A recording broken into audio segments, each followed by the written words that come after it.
Stepsister stole my husband with my parents' approval. He left me for her and now regrets it. Hey, I'm Jenny, and I'm about to tell you how everything I thought was stable in my life got completely wrecked. I still can't believe how fast things spiraled, but looking back, I should have seen the signs earlier. It was like everything was fine. Then slowly, stuff started feeling off, and then boom, everything crashed down. So, let me back up a little. I was married to Brad, my high school sweetheart, for 8 years. We had two great kids together, Emma, who's 6, and Noah, who's 4. Life wasn't perfect, but it was good, you know? We had our little house, both of us worked hard, and the kids were our world. I thought we were solid, a real team. Then everything started to get weird when my dad, Bill, remarried this woman named Kathy after my mom passed away. Kathy had a daughter, Claire, from a previous marriage. Claire wasn't a kid either. She was 26 when all this went down. I didn't think much of her at first. She seemed fine, if a little full of herself. But I was trying to be nice, be the good daughter and make my dad happy since he was going through a lot after my mom died. I figured Claire was just part of the new family, and we'd have to get along. At first, she was just there. She'd come around for dinners, act all nice, and smile at everyone. Nothing strange, right? But then she started making these comments about Brad, and they were just off. Like once she told me, "Wow, Jenny, you're so lucky. Brad's not just handsome, but he's successful too. He's a real catch." I thought she was just being complimentary, but looking back, it was so weird. At the time, I just laughed it off, saying something like, "Yeah, I guess I hit the jackpot." Honestly, I thought she was just awkward, maybe a little jealous, but harmless. Big mistake. Things really started to feel wrong one evening. I was doing laundry or something, the usual house stuff, and I walked by the living room. I heard Claire's voice, but it had this weird tone, all sweet and sugary, which was out of character for her. She was talking to Brad, and it wasn't just small talk. I couldn't make out everything, so I moved closer, and that's when I heard it. Jenny doesn't deserve you, Brad. She's not right for you. You need someone who really gets you, someone who can match your ambition. I froze. What the hell was this? I peeked around the corner, and there she was, sitting way too close to him on the couch. And Brad, he didn't look disgusted or uncomfortable. He looked intrigued, like he was actually considering what she was saying. He mumbled something about being married, but it was weak. There was no real fight in his voice. My heart was pounding, and I wanted to just run in there and scream at them both. But I didn't. I just stood there, feeling like my world was crumbling right in front of me. After I managed to pull myself together, I stormed upstairs, my mind racing. Was I crazy? Was Claire actually trying to steal my husband? No way, right? But I couldn't shake the feeling that something wasn't right. The next day, I told my dad and Kathy about it. I thought they'd back me up, tell me I wasn't being paranoid. But when I explained what I heard, my dad just kind of shrugged it off. "Jenny, you're always so dramatic. Claire wouldn't do something like that," he said, like it was nothing. Then Kathy chimed in. "Maybe Brad just needs someone who's more on his level, Someone who understands him better." I felt like I was being gaslit by my own family. My own father and his new wife were basically telling me it'd be better if Brad left me for Claire.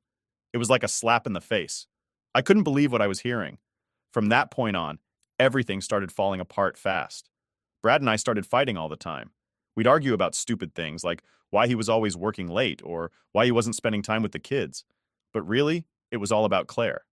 I could feel him pulling away. But every time I tried to bring up Claire, he'd get defensive or just brush me off. A few weeks later, Brad came home late, as usual, and sat me down. He had this serious look on his face, and I just knew what was coming. My stomach was in knots. "Jenny, we need to talk," he said, avoiding eye contact. "I think it's best if we go our separate ways." "Is this about Claire?" I asked, even though I already knew the answer. He didn't say anything, just looked down at the floor like a coward. "I just need something different," he mumbled. Different. That word echoed in my head. What the hell does that even mean? Different. Was I just not enough for him anymore? Were 8 years of marriage, 2 kids, and everything we'd built together not enough? He packed his bags that night and left without so much as a fight. Just like that, my marriage was over. He walked out the door, leaving me alone with Emma and Noah, who couldn't understand why Daddy wasn't coming home. The divorce papers came quickly, like he couldn't wait to be rid of me. And you know what the worst part was? He and Claire didn't waste any time. They got married a few months later. My own stepsister married my husband, and I had to explain to my kids why their dad was starting a new life with someone else. My dad and Kathy even went to the wedding, all smiles, like everything was just fine. I didn't go, obviously.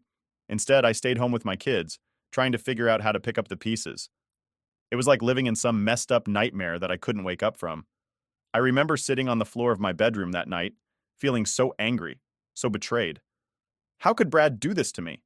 How could Claire, my own stepsister, be so cruel? And how could my dad and Kathy just stand by and let it happen? That's when I made a decision. I wasn't going to let them break me. I had Emma and Noah to think about. They needed me, and I needed to be strong for them. I didn't know how I was going to do it, but I was determined to start over.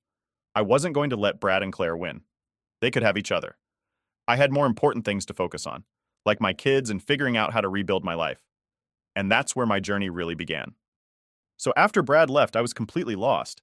I mean, how do you even start to put your life back together when your husband just walks out like that? I was stuck in this fog for a while, trying to figure out what to do next. The house felt so empty, and every corner reminded me of the life I thought I had, the life that was gone now. But I didn't have the luxury of sitting around feeling sorry for myself. I had two kids who needed me, Emma and Noah, and they didn't understand what was happening. To them, Daddy just wasn't coming home, and they wanted to know why. Emma, who was 6 at the time, would ask me every day, "Mommy, where's Daddy? Is he coming back today?" And Noah, only 4, didn't really get it, but he could tell something was off. He'd say stuff like, "Mommy, is Daddy mad at us?" I had no idea how to answer them. I mean, how do you explain to your kids that their father chose to leave, that he picked someone else over them? So, I did what I could. I'd hug them, kiss them goodnight, and tell them that we were going to be okay, even though, deep down, I wasn't sure if we were. I remember one night, Emma came up to me with this serious look on her face like she'd been thinking hard about something. "Mommy, are we poor now?" she asked. That one hit me like a truck. I mean, we weren't poor yet, but we were heading in that direction if I didn't get my act together. Brad was making good money, but the child support he was giving me? It was a joke. It wasn't even enough to cover the basics, let alone all the extra stuff like school supplies, clothes, or, life. So there I was, sitting at the kitchen table one night, staring at our bank account, and it was not a pretty sight. I had no job, hadn't worked in almost 10 years, and I was trying to figure out how to make ends meet. Every time I thought about it, I got this sick feeling in my stomach. How was I going to support my kids? I couldn't just magically find a job that paid enough to cover everything and also let me be around for Emma and Noah. It felt impossible. One of my friends suggested I go back to school. Maybe pick up some new skills, you know? You could start over. Yeah, easier said than done, right? But I didn't have a lot of options. I needed a job that paid more than minimum wage, and the only way to get one was to get some kind of education or training. So I did the scariest thing I could think of. I enrolled in community college. I signed up for some accounting classes because, let's be real, numbers make sense. They don't lie or cheat or leave you for your stepsister. Numbers just add up, and I needed something solid in my life. The first day of class, I felt like I was in way over my head. Everyone there seemed younger, smarter, more put together. But I kept going because what choice did I have? I had 2 kids counting on me. It was hard, like really hard. Juggling school, taking care of Emma and Noah, and just trying to keep my head above water. It felt like I was drowning most days. But then I met Sarah. She was the single mom who had 2 kids of her own and was working 3 jobs while going to school. She was like a walking pep talk. "You got this, Jenny," she'd say. "We're tougher than we think." And you know what? She was right. Slowly but surely, I started getting the hang of things. Of course, Brad kept popping back into our lives, like a bad habit that just won't go away. He'd call every couple of weeks asking, "How are you doing? How are the kids?" Like he actually cared. But I knew better. He was just checking in because he felt guilty, not because he really wanted to be involved. The kids hadn't seen him in weeks, and every time I'd mention it, he'd come up with some excuse. "I've been busy with work," or "I'll see them soon." It was always something. One day I just lost it. He called, all casual, asking how we were. I cut him off and said, "What do you want, Brad? Because if it's not to see your kids, then I don't care." There was this long pause, and then he said something about how hard things were for him too. I laughed. Actually laughed. Because what did he even know about hard? He wasn't the one trying to keep it together for 2 kids while going to school and trying not to fall apart every day. I hung up on him before he could say another word. I was done letting him drag me down. Months went by, and everything just became this blur of exhaustion. I was up late studying, working part-time jobs wherever I could find them, and still trying to be there for Emma and Noah. I went to their school events, helped them with homework, did everything I could to make sure their lives stayed as normal as possible. But it was hard. There were nights I cried myself to sleep, not sure how I was going to make it through the next day. Then, finally, the day came when I graduated. It wasn't some huge celebration or anything. There was no cap and gown, no fancy ceremony. It was just me, Sarah, and a few other classmates sitting around eating pizza and drinking soda in the back of the classroom. But it felt like the biggest win of my life. We were all laughing and celebrating, and for the first time in a long time, I felt like I had accomplished something. On the drive home, I glanced in the rearview mirror at Emma and Noah, both of them asleep in the back seat, and I felt this overwhelming sense of pride. I had done it. Against all the odds, I had made it through. When we got home, I told them, "Mommy graduated today." And of course, Noah's first response was, "Does that mean we can get ice cream?" I laughed so hard I actually cried. But this time, they were happy tears. The next morning, I woke up and realized that this was just the beginning. I had my diploma, but now I had to actually find a job. I knew it wouldn't be easy, but after everything I'd been through, I was ready. I wasn't that same woman who let life just happen to her anymore. I was going to make things happen, for me and for my kids. That's when I realized I wasn't just Brad's ex-wife or the girl who got left for her stepsister. I was Jenny. I was a mom, a student, a woman who had fought tooth and nail to get her life back. And I was just getting started. So fast forward a couple of years after everything fell apart, and honestly, I started to feel like things were finally turning around. I mean, it took a long time to get to this point, but bit by bit, I was starting to rebuild my life. After graduating from community college with my accounting degree, I managed to land a job at a small accounting firm. It wasn't some fancy place, but it was solid work, and the pay was decent. Most importantly, it was a job that actually let me pay the bills and give Emma and Noah the stability they deserved. I still remember that first day at the new job. I was so nervous, walking in, wondering if I'd be able to keep up. I mean, I hadn't worked in an office setting in forever, and I was terrified that I'd screw up something basic like sending an email or balancing a ledger. But my boss, Mr. Rogers, he was this super chill guy. He took the time to show me the ropes, and after a few weeks, I started feeling like, okay, maybe I can actually do this. Life at home was slowly getting better too. Emma and Noah were adjusting to the new normal, and I was doing my best to keep their routine as steady as possible. They were both growing up way too fast, though. It's crazy how, when you're stuck in survival mode, time just flies by without you even realizing it. One day, at work, something completely unexpected happened. I was sitting at my desk, just doing my thing, when Mr. Rogers called me into his office. I instantly felt my stomach drop. My mind immediately went to all the worst-case scenarios. Did I mess up a big account? Was I getting fired? I tried to stay calm as I walked into his office, but I could feel my heart racing. "Jenny, I've been going over your work from the past few months," he started, and I was bracing for the worst. "And I gotta say, I'm impressed. You've been really thorough, and I think you're ready for something bigger." Wait, what? I stood there kind of stunned for a second, not really sure if I heard him right. "Bigger?" I asked, trying not to sound too eager, but inside I was freaking out. He smiled and explained that they wanted me to start taking on more responsibility, handling some bigger clients, which meant more pay, more trust, and yeah, more work. But still, it felt like a huge step forward. I walked out of that office feeling like I was floating. After everything I'd been through, getting left, having to start from scratch, it finally felt like I was getting somewhere. This was the break I had been working my butt off for. That night, when I got home, I told Emma and Noah, and their reaction, as usual, was all about what was in it for them. "Does this mean we get more ice cream?" Noah asked, grinning from ear to ear. I laughed because, of course, that's where their heads were at. But honestly, in that moment, I didn't even mind. We did celebrate with ice cream that night because, why not? It was one of those moments where I could see that all my hard work was starting to pay off, not just for me, but for my kids too. The next few weeks flew by. I was getting more comfortable at work, juggling bigger projects, and finding this new confidence in myself that I didn't even know I had. I wasn't just Jenny, the woman who got left by her husband anymore. I was becoming something more, something stronger. I could feel it in the way I carried myself, how I interacted with people, even how I looked at life. Emma and Noah were thriving too. They were getting more independent, making friends at school, and just growing into their own little people. It's funny how kids adapt. I thought the whole thing with Brad leaving would mess them up more, but they were handling it better than I expected. They asked about him less and less, and while he did pop in and out of their lives, it wasn't as often as it should have been. But that's the thing with Brad. He was always good at disappearing when things got tough. One night, I was putting Emma and Noah to bed, and Emma, who was always the thinker, looked up at me with these big, serious eyes. "Mom, are we going to be okay?" she asked. I was caught off guard because it felt so random, but I could tell she had been thinking about it for a while. I sat down on her bed and hugged her. "Of course, sweetie. We're more than okay. We're a team and we've got this." She smiled at that, and I could tell she felt better. But honestly, it was something I needed to remind myself of too. We were a team. Me, Emma, and Noah. We were in this together, and as long as we had each other, we were going to be fine.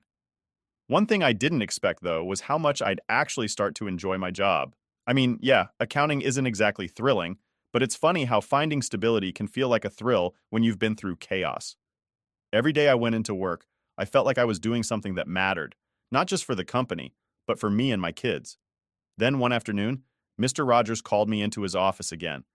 This time, I wasn't nervous. I figured it was just a quick check-in or something.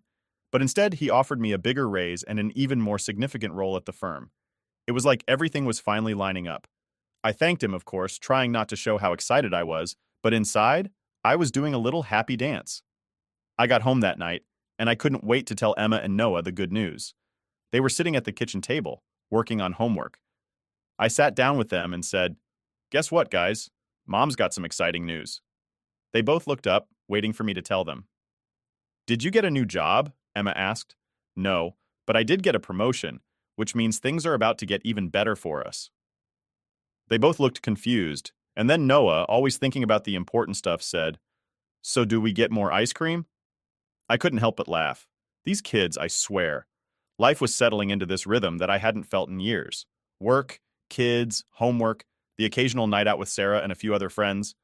Things weren't perfect, but they were stable, and for the first time in a long time, I wasn't constantly looking over my shoulder, waiting for the next disaster to hit. That's when I knew I was really moving on. Brad, Claire, all that drama, they were just chapters in my past. I had bigger things ahead, and I was ready for whatever came next. So things were finally starting to feel normal again.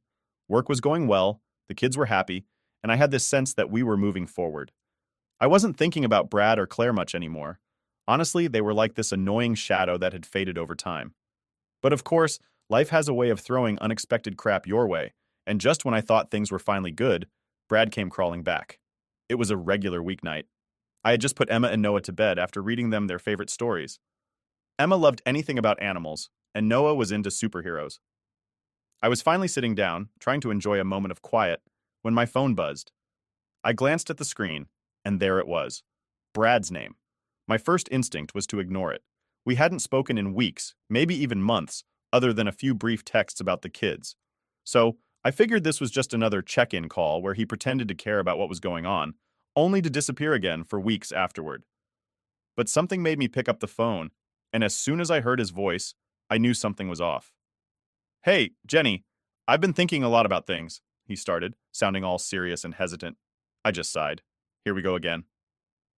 "What do you want, Brad?" I asked, not in the mood for his usual nonsense. I had zero patience left for him, and he knew it. "I think I made a huge mistake," he said, his voice barely above a whisper. I almost laughed out loud.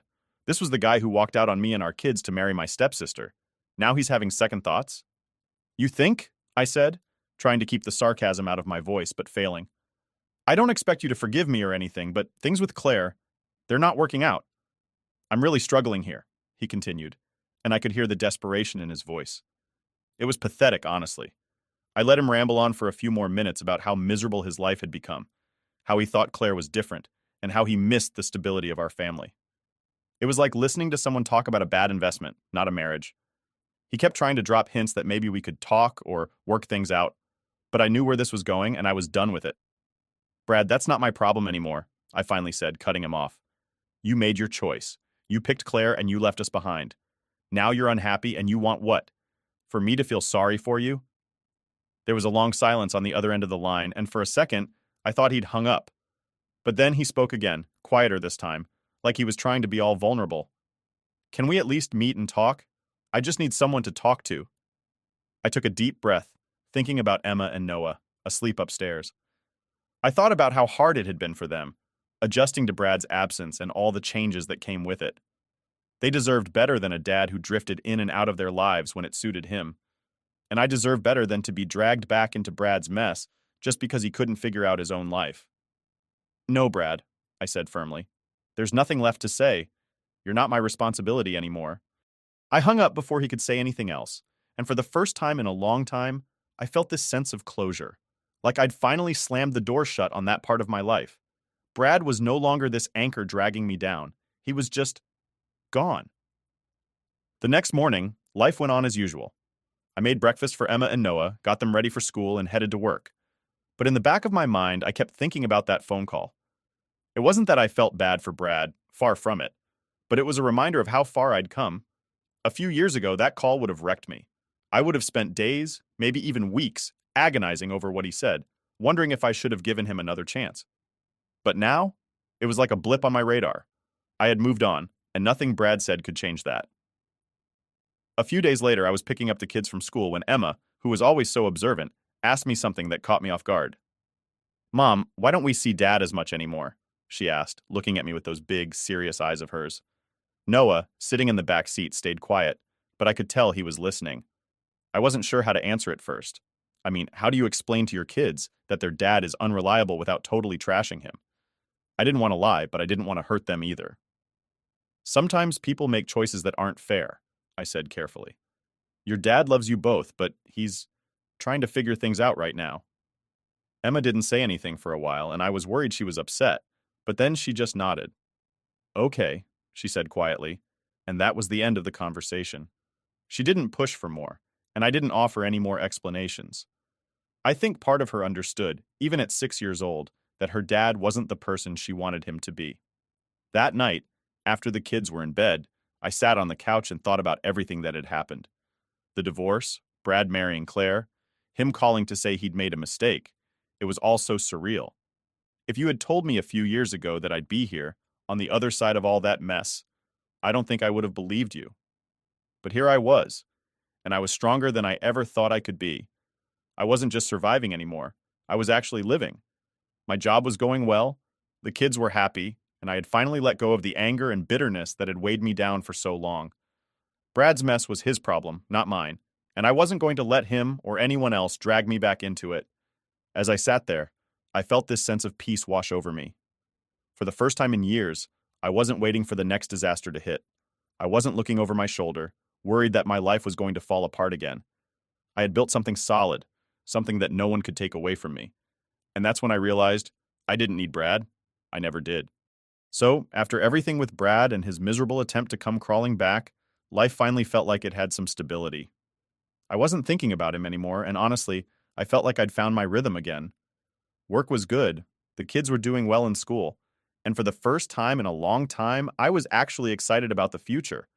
I wasn't just getting by, I was making real progress. Then, out of nowhere, I got a call from my lawyer. Now, I wasn't expecting anything, so when I saw his number pop up on my phone, I was confused. But I picked up, and that's when he hit me with the news. "Jenny, I wanted to give you a heads up. Brad's been having some financial troubles. His firm went under, and he's asking for a reduction in child support." Of course he was. I shouldn't have been surprised, but somehow I was. After everything that had happened, after he basically abandoned our kids, now he wanted to give them even less? It was like he had some endless supply of selfishness to tap into. I felt this wave of anger rise up in me, but I tried to stay calm on the phone. "Okay, what are my options?" I asked. My lawyer, who'd been with me through the divorce, knew I wasn't about to just roll over for Brad. "We can fight it in court," he said. "But given his current situation, the judge might side with him. The best option might be to negotiate something that works for both sides." I sat there staring at the wall, trying to figure out what to do. On one hand, I didn't want to let Brad off the hook. He had responsibilities, and just because his life was falling apart didn't mean he could shirk those. But on the other hand, I didn't want to drag this out in court for months, with the kids getting caught in the middle. "Let's meet and talk about it," I finally said. "I want to know exactly what we're dealing with." A few days later, I sat across from my lawyer, going over the numbers. Brad's situation was worse than I'd thought. His company had gone under, and apparently things with Claire were as bad as they could get. My lawyer was careful with his words, but it was clear that Brad was struggling, not just financially, but in every way. He was drowning, and he wanted me to throw him a life raft. As much as I wanted to be petty and tell him to deal with his own mess, I had to think about Emma and Noah. They were the ones who would be affected by this, not me. After a long discussion, we came up with a plan. I wasn't going to reduce child support entirely, but we'd set up a fund for the kids' future, something that would ensure they were taken care of, no matter what happened with Brad. That way, I could make sure they had what they needed, and Brad wouldn't be able to wiggle out of his responsibilities later. It wasn't exactly the victory I wanted, but it was the right thing for the kids. Later that week, I had to explain the situation to Emma and Noah in the simplest way possible. They were both sitting at the kitchen table working on their homework, and I sat down with them, trying to figure out how to break it to them.